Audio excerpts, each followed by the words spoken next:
Hi friends, అందరికీ నమస్కారం. Welcome to my channel. పెన్షనర్లందరికీ ఇప్పుడే అందిన వార్త.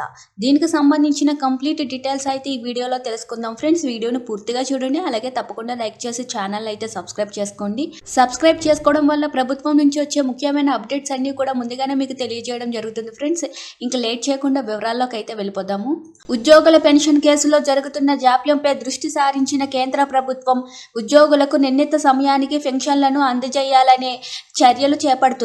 పెన్షన్ల మంజూరు ఆలస్యం అవుతుండడంతో కేంద్ర ప్రభుత్వ ఉద్యోగులకు ఆర్థిక ఇబ్బందులు ఏర్పడుతున్నాయన్న ఆందోళన నేపథ్యంలో సమస్యలు పరిష్కరించేందుకు కీలక నిర్ణయం తీసుకుంది.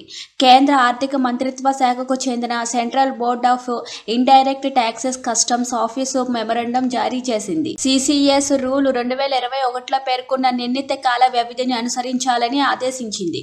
ఉద్యోగ విరమణ చేసిన వారికి సరైన సమయానికి పెన్షన్లను జారీ చేసేందుకు సిసిఎస్ రూల్స్ 2021 నిర్ణీత టైం లైన్ లో పేర్కొన్నారని గుర్తు చేసింది. కేంద్ర ప్రభుత్వ ఉద్యోగాలలో రిటైర్మెంట్ కు సమీపంలోకి వచ్చిన వారికి పెన్షన్ల మంజూరుకి సంబంధించి సిసిఎస్ రూల్స్ 2021లో స్పష్టమైన టైం లైన్ ఏర్పాటు చేశారు.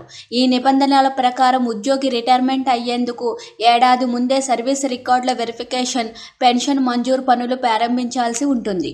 ఆ తర్వాత ఉద్యోగ విరామణకు 6 నెలల ముందే సదరు ఉద్యోగి ప్రధాన కార్యాలయానికి అవసరమైన డాక్యుమెంట్లు పంపించాల్సి ఉంటుంది.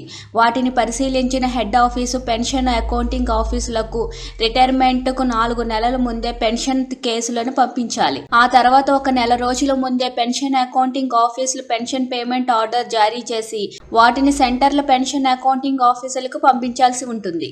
ప్రభుత్వ ఉద్యోగి పెన్షన్ గ్రాట్యుటీని ఖరారు చేసేలోపు పదవి విరమణ చేసే ఉన్న సందర్భంలో తాత్కాలిక పెన్షన్లు మంజూరు చేయాలని సిసిఎస్ రూల్స్ 2021 చెబుతున్నాయి. అన్ని సందర్భాలలోనూ పదవి విరమణ ప్రయోజనాలను సకాలంలో చెల్లించేలా చూసేందుకు నిబంధనల ప్రకారం ఉద్యోగాల పెన్షన్ కేసులను ప్రాసెస్ చేసేందుకు టైం లైన్లను కార్యాలయాధిపతులకు అందించాలని పిఏఓలకు ఆదేశించడం జరిగింది అని ఆఫీస్ మెమరాండంలో పేర్కొంది కేంద్ర ఆర్థిక మంత్రిత్వ శాఖ.